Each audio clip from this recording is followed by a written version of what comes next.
Thanks for coming along today. It's really exciting to have such an incredible audience of people who know so much about China, what's going on in China, and also Chinese firms looking to go overseas. I'm going to today give a little bit of a discussion around what our view on China is. I'm trying to pick out a few sort of trends that we think are quite interesting, and that hopefully might get your minds going and will form the basis for some discussion later on today. First, I just want to talk about what China's rise has been. When we first made this session, the working title of the session was, "Will China Change the World?" But we actually decided to change it because it's pretty much a given that China is going to change the world because it already is. So we changed the name of the session to "How Will China Change the World?" Because we're trying to think about what is the impact of what's going on in China. And I'm just going to start off with my first poll, if you can get the polling up. In 1990, China's economy was 1% of global GDP, so just 1% in 1990. What is it now? Is it 5%, 15%, 25%, or 40%? Let's have the music and have some voting.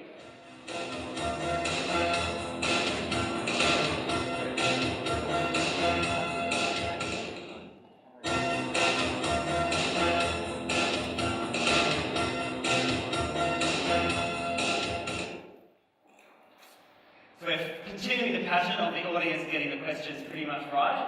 So China is now sitting at about 15% of the world's economy. And if we think that it was just 1% in 1990, that really is an incredible transformation. China has gone from being really a footnote to the global economy to being right at the very centre of it. Back to the slides, yeah. So here's that information just in a chart. Slides. Back to the slides. Yeah. Here's that information in the chart showing China's share of global GDP, and we can just see that massive ramp up. Now, why does this matter to the world? China's big, we all know that, it's got 1 billion people. The reason why this matters is because the economy is the absolute cornerstone of China's power. So China is an economic power, and it's through its economy is how China has influence in the world. Foreign companies want to have access to China, countries want to be an attractive destination to Chinese investment, and that's the source of China's leverage and the source of China's influence. In a political sense, China has very few real allies. Its best allies are countries like Pakistan and North Korea.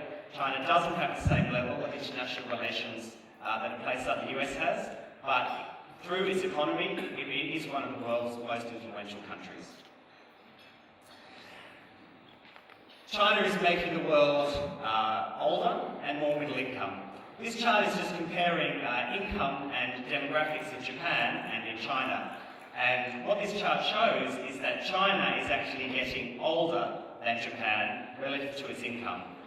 When Japan went through its great boom in the 80s and 90s, the Japanese economy was growing very fast and aging very fast. Japanese women stopped having children, life expectancy went up a lot, and the economy became very old very fast. But as incredible as that transition was for Japan, China is doing the same thing, only at a faster pace. And if anything, the demographics are even more accelerated in China. And this is something the world has not really seen before. If we think about China's scale, how many people there are here, its share of the world's population, the fact that it is aging so quickly is going to have fundamental impact on the global economy. It's going to change the types of goods that are demanded, and it's going to change the role of governments. And I think that this will happen across Asia. We also have declining workforces, not just in Japan and China, but in Taiwan and in South Korea, and birth rates falling very fast, even in places like Malaysia. And so this is going to put a lot of strain on Asian governments. And I think what Asian governments do is going to be a big global trend over the next 20 years. Because the Asian governments are going to be facing rising healthcare costs, rising needs for pension provision, and how Asian governments tackle these challenges from their currently very low level of public spending is going to be a big economic trend to watch out for. China also has political implications for the world. We know it's affecting everybody's economy, but China's politics and development model is also having influence globally. Many countries are now looking at China as a model where the economy is government-led, and this challenges the previous consensus that the best option for economic growth was to get the government right out of there. That's kind of the US model of growth. And countries around the world, like in the Middle East, in Brazil, Venezuela, elsewhere in Asia, like in Vietnam, are now looking to China's model of a government-run economy and using that as an argument to pursue a different type of development path. There's still a question about whether that development path is going to lead to the same types of results, and also about how long-term the growth can be through developing such a path. But while we don't know what the final outcome will be, for sure China has challenged this consensus and really changed the global debate around politics and governments and what their role is in economic growth. There are two key questions that I've got about this trend. One is, can a government-led growth model deliver innovation and creativity? We've been doing some work on this with the Asian Development Bank, which will be released in the next few months, looking at which countries in Asia are best placed to develop innovative and creative economies so that they can continue to have productivity growth once they catch up to the West. Governments have been quite successful in leading catch-up growth. Will they be able to provide environments where businesses can innovate? If we now move on to the next poll, this is a question that I wanted to get the audience's views on here. Is it going to be possible for China to escape the middle income trap and keep growing and be an innovative rich world economy without major political reform? Can we continue with the government-led model and end up with an innovative economy? Music, please.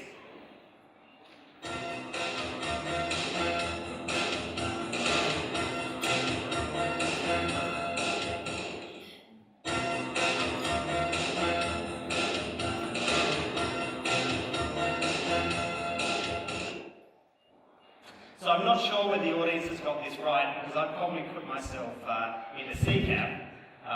But we have so we've got 50% of people saying no, that China's going to need some major political reform before it can become an innovation-led economy. And if that's the case, that's going to cause big ructions in China and actually around the rest of Asia for the other governments that are following this same model in around the 2020s or 2030s.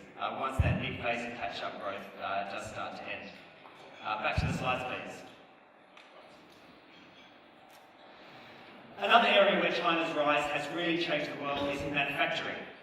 China's rise has totally changed the global manufacturing landscape, but the reverse is true as well. Global manufacturing has totally changed China.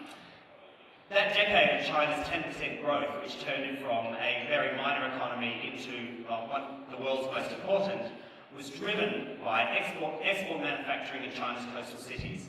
There was this massive movement of people from inland areas to the coast, moving from subsistence, low productivity farming jobs into higher productivity manufacturing jobs. And that movement of workers delivered a huge productivity gain, which is what allowed China to take off. That's obviously changed China a lot. It's changed the rest of the world too. Many other countries' manufacturing sectors have really struggled as a result. Some places like South Africa, Nigeria, Central America have seen their manufacturing sectors go backwards. Other countries have successfully moved up the value chain. South Korea is a great example of that. And there is also now a new set of countries coming in, like Bangladesh, like Vietnam, trying to take that low-cost manufacturing space now that wages in China are starting to make it uncompetitive in that area. Lots of countries are trying to move up the value chain. A lot of the language you hear from governments is moving up the value chain, but it's not necessarily clear that the top of the value chain is the place to be.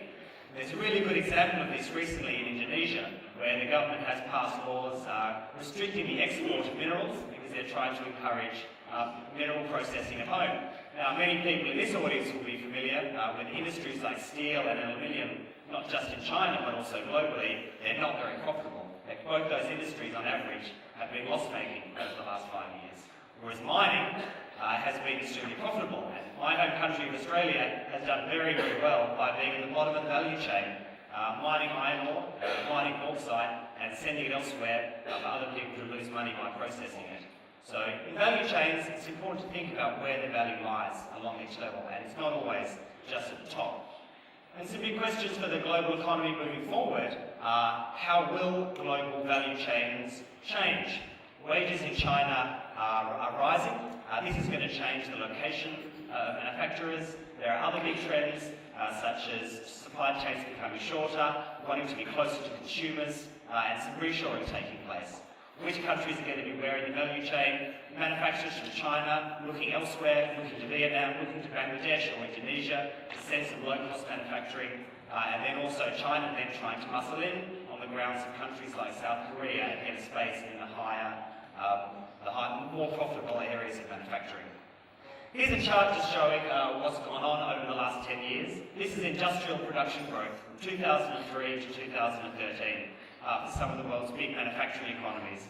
And you can see right over there on the left-hand side is China, where industrial production has nearly tripled over the last 10 years. And there's only one other country that comes close to that level of growth, which is Vietnam, where industrial production has just about doubled. But down the bottom we see places like Italy and Japan, where industrial production has fallen, and only small growth in Germany, Mexico, and even Indonesia. Moving forward, this picture is certainly going to change. As Robert said, we certainly think ASEAN is a place where there's going to be a lot more local manufacturing. We expect to see Vietnam to stay high, Thailand, Indonesia, Philippines will start to rise up. And thinking about how these value chains are going to change and where your operations need to be as a result, and what the risks are of operating in certain locations is a very important strategic decision. Wages in China are rising very rapidly, something I probably don't need to tell people in this room. This is the same kind of time period, so this is wage growth from 2005 up until today. So we can see wages in China, like industrial production, they've just about tripled over the last decade. And no other country has had the kind of wage growth that we've seen in China.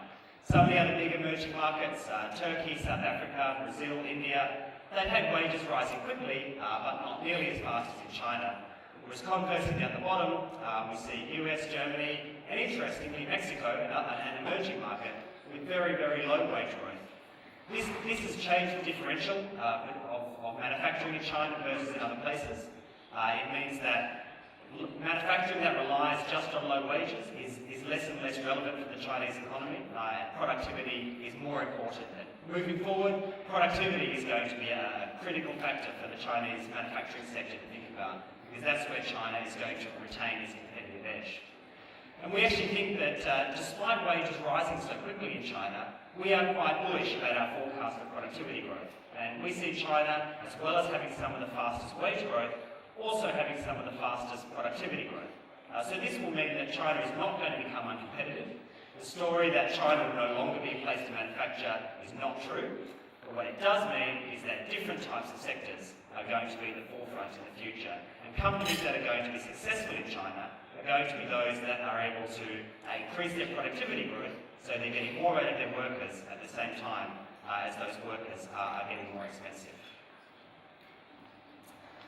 China is not a single story. We have the Go West policy. Wages from Chinese provinces can differ by a factor of up to 2.5 times. Wages in Shanghai are basically as high as in some countries in the OECD, particularly in Eastern Europe, while wages in places like Sichuan or Henan are as low even by emerging world standards. So within China, there is this great diversity in terms of wage growth. You can see our forecasts here for how we think wages will change over the next 5 years in these certain provinces. So we see faster growth in Tianjin and in Sichuan than in Shanghai or Guangdong. Of course, some of those, Shanghai already starts with very, very high wages, still growing, but not as fast. And these gaps between provinces are going to change over the next 5 years and beyond. One interesting side effect of this is there's increasing competition between China's cities and China's provinces for migrants. Labour supply is starting to bite, and labour constraints are becoming more acute in many of the big coastal manufacturing centres. Cities are starting to wake up to the idea that in order to attract migrants, they need to be an attractive city to live in. Migrants are starting to look at things like public services and lifestyle, as well as availability of jobs. As the workforce keeps shrinking and as education levels continue to rise, that trend is only going to get faster and faster. Of course, western and central provinces may well be cheaper, but they're also a lot more challenging. A final trend that's impacting the globe from China's rise is this explosion in South-South trade. So this chart, the light blue line in this chart shows trade between emerging economies from 2001 up until today. And we see the blue line just racing massively ahead of all the others. So trade between developing countries and emerging markets has risen by over 700% since 2001, whereas the pink line down the bottom, which is trade between advanced economies, has remained relatively flat. What does this mean for the globe? Well, it means that trade patterns are changing in terms of logistics. It means different goods are being traded. Goods that are targeted towards emerging market consumers are more important. Often shipment volumes are falling on some of the big traditional routes, the container routes from Europe to China and from China to North America. Shipping volumes are rising on the non-traditional routes into smaller ports in Africa, into Latin America, into ASEAN. And so these changes in logistics, of course, are relevant to any globally integrated firm. Second half of the presentation, I'm just going to tune into a few of the domestic challenges that China faces and explore what some of these trends might mean for within China and for China's government. Here's a chart of productivity. This is picking up on some of the points I raised before. This is what total factor productivity for a range of countries. You can see there China is in second place.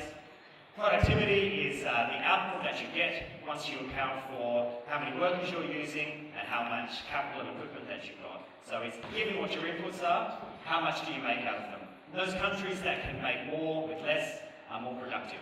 And I think for those of you in business, you'll be very familiar with that concept from your own business operations. I've got my inputs, how do I maximise my output with those? And the efficiency with which you do that, that's what we call productivity. And when we compare productivity levels at the country level across different countries, we see that China has still got a lot of catching up to do. So total factor productivity in China, the measure is at about 400. In Hong Kong and the US, it's about 1,300. So for all of China's incredible gains over the last 15 years, there's still a lot more to go.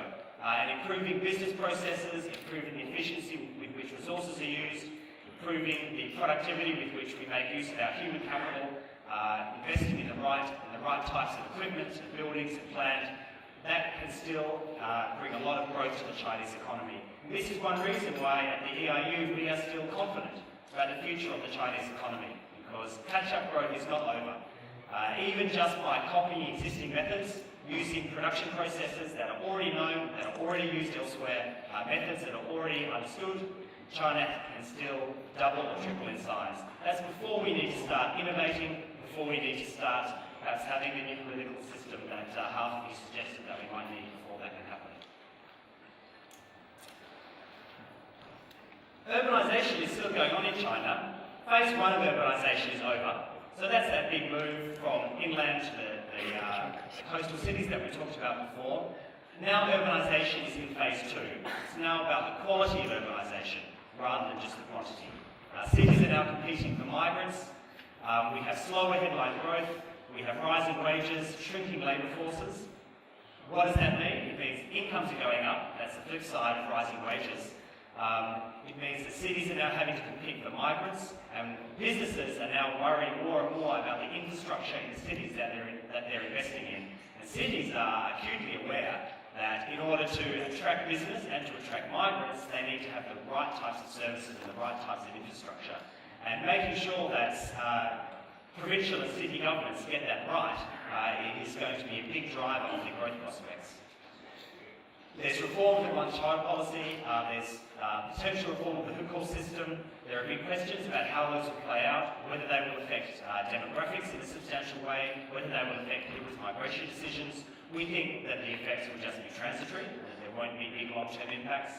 The birth rate will probably rise a little bit as the one-child policy is relaxed, then quickly go back down to its trend level. As we've seen in countries like South Korea and Japan, that this demographic shift is actually an inevitable consequence of incomes rising as quickly as they have in China. It's not just to do with government policy. Here's our forecast for how many cities of different sizes we think there'll be in China in 2030. The green is the number in 2010, and the blue is the number in 2030. So we see now in In 2010, there's about 110 cities with between 1 and 2 million people. We think that's going to fall to about 80 cities by 2030, but that's not because there's fewer people in China, it's because they're moving into larger cities. And you can see that the number of cities of between 2 and 5 million people rises from about 80 to nearly 120. So from a global perspective, this is always one of the most incredible things that people from outside of China think when they learn about China, that there are hundreds of cities of 2, 3, 4 million people that they've never heard of. A city of 2 or 3 million in Europe, everybody will know where it is and know all about it. In China, there are hundreds of these cities, and the opportunities there are incredible. And finding information out about these cities is really critical for global businesses looking to invest in China. I want to go to the next poll, which is again relating to forecasts about urbanisation and consumption out to 2030. I want to ask the audience, which city in China do you think will have the highest per capita consumption in 2030? Guangzhou, Erdos, Shanghai, or Dongguan. So it's one of those. One of those is going to have the highest per capita consumption in 2030.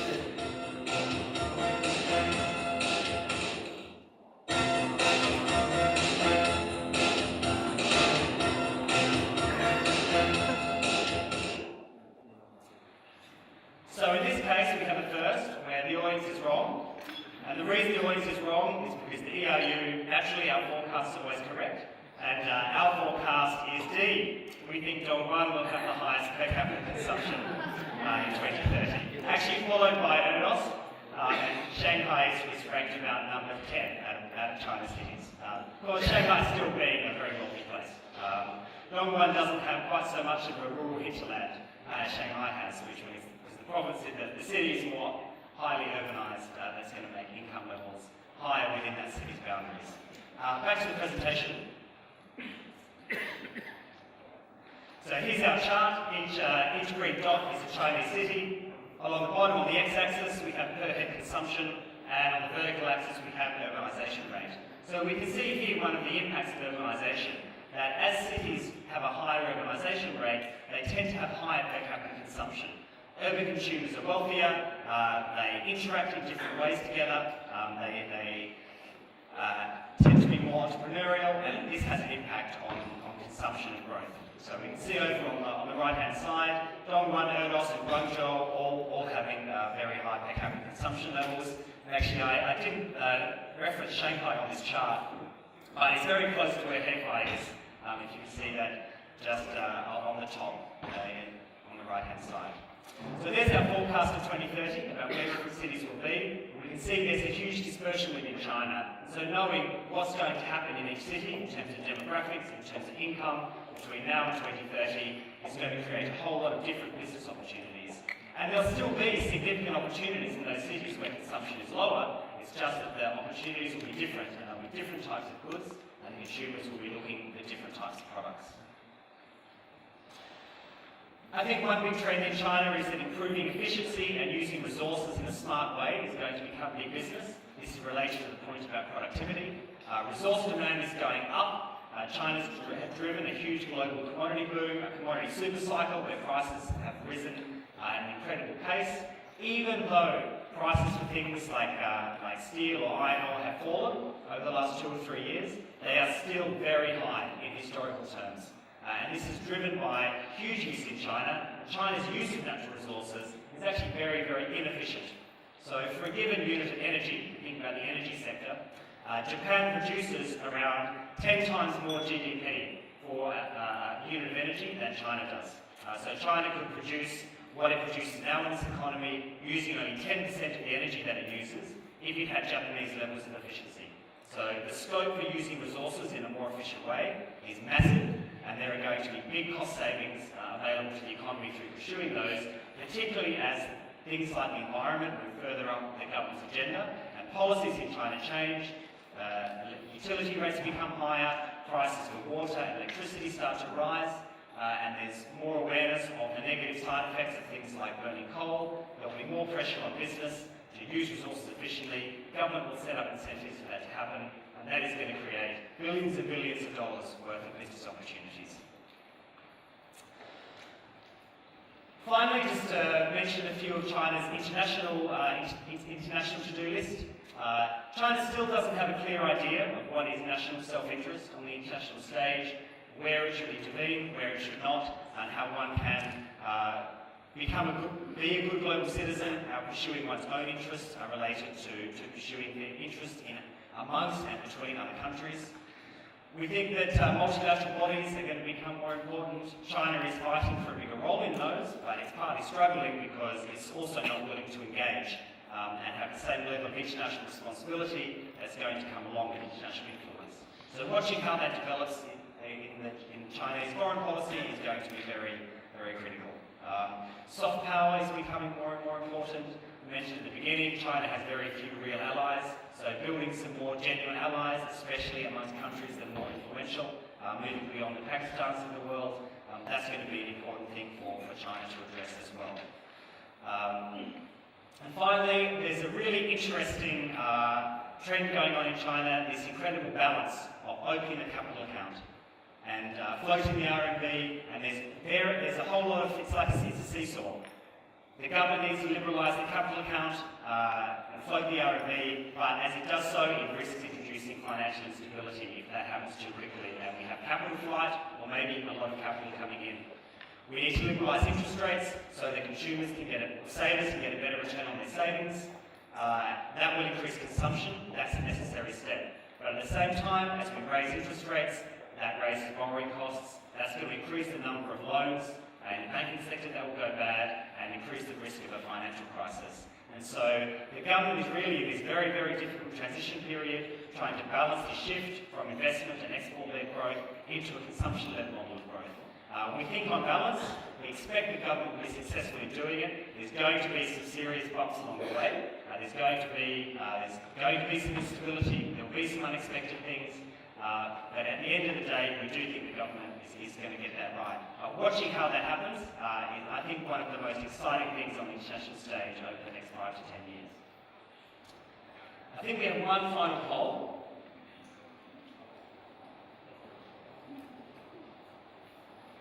Which is what does the audience think is the most difficult challenge the government faces over the next 5 years? International relations, banking sector and property market, income inequality, or the environment? That's the music.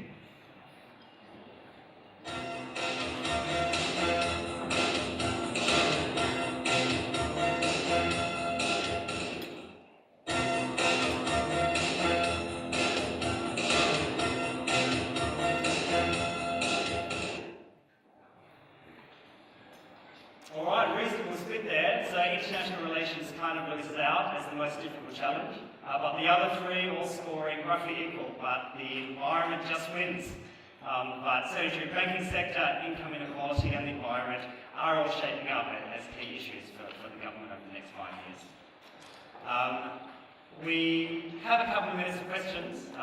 We've actually got 4 minutes, I think, for questions.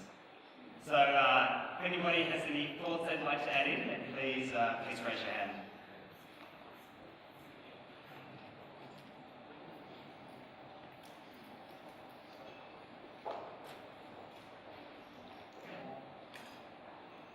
Nothing now? Okay, we'll move on to the next one. Oh, Robert's got one. This will be awkward.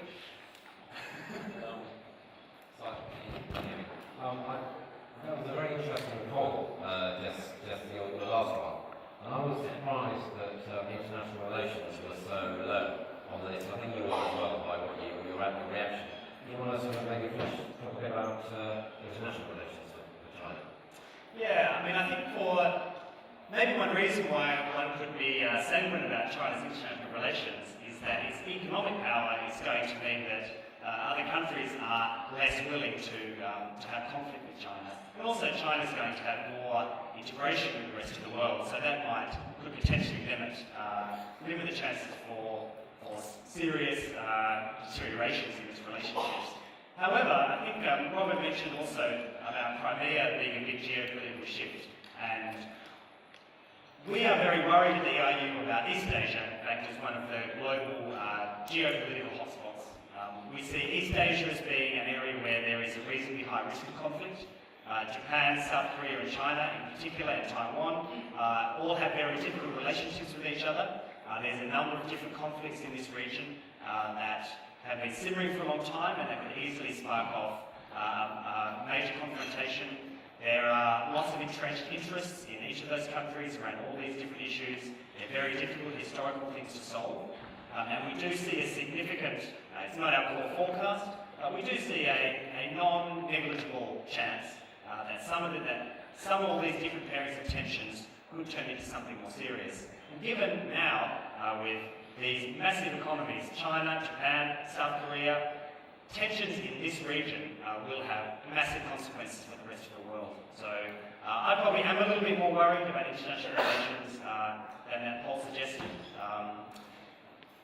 The Philippines has recently been testing out China under the International Law of the Sea. Of course, China doesn't recognise the jurisdiction of that court, but China kind of pushed the Philippines into a corner with some of the claims to the islands in the South China Sea. The Philippines has now reacted by going to international arbitration. And this has the potential to backfire because once you start having international judgments outlining exactly what different countries' maritime boundaries are, even if China doesn't recognise them, most other countries in the world do recognise these judgments. And so China's kind of run the risk by pushing that too hard that it's going to actually start having judgments against it that will undermine its long-term claims. So there's my controversial take on China's foreign policy. If anybody else wants to jump in, we probably have one more, otherwise we move on to the next. One back there.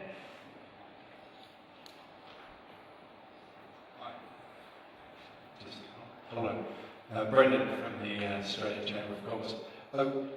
Who do you see, from an international relations perspective, as China's natural allies in the next 5 years?